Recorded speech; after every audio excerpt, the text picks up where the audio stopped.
छलावा की कहानी। ये भूतिया कहानी दादाजी की बहन के साथ घटित हुई थी। जब दादाजी छोटे थे तब वे अपने भाई बहनों और माता पिता के साथ गांव में रहते थे। उस समय दादाजी की बहन 21 वर्ष की थी। सर्दियों में शाम का समय था। दादाजी की बहन पड़ोसी के घर से वापस आ रही थी। पड़ोसी का घर लगभग 1 किलोमीटर दूर था। सड़क कोहरे से ढकी हुई थी। कोहरा अधिक होने के कारण हाथ में टॉर्च लिए हुए चल रही थी। दादी घर की तरफ जल्दी जल्दी चल रही थी। अचानक टॉर्च की रोशनी सड़क पर एक काली छाया पर पड़ी।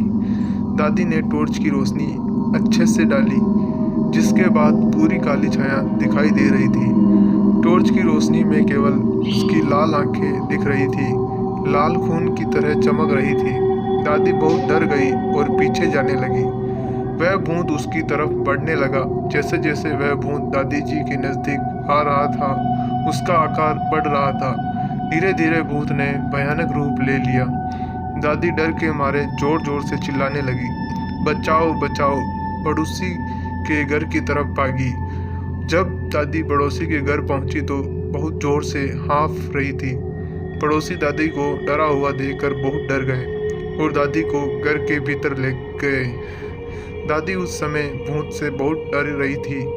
उस समय मोबाइल फ़ोन नहीं होते थे, इस कारण उन्होंने अपने लड़के को दादाजी के पिताजी को बुलाने के लिए भेजा। दादी को लेने उनके पिताजी आए। दादी रात वाले भूत से बहुत डरी हुई थी। उन्होंने एक भी शब्द नहीं बोला। सुबह उठकर दादी ने सभी को रात में घटित हुई भूत की कहानी बताई। दादी ने कहा कि यह एक छलावा था। छलावा एक भूतिया आत्मा होती है जो भूत बनकर लोगों को डराती है। सुनसान इलाके में आने जाने वाले अकेले इंसान छलावा का शिकार बन जाते हैं। मेरी दादी की किस्मत बहुत अच्छी थी जो छलावा से बच गई। दादी कहते हैं कि सुनसान सड़क वाले भूत ने दादी की बहन को बहुत डरा दिया था, जिसके बाद वो कई महीनों तक घर से बाहर नहीं निकली थी। दादाजी की बहन आज 80 साल की है, लेकिन आज भी अकेले रहने से डरती है।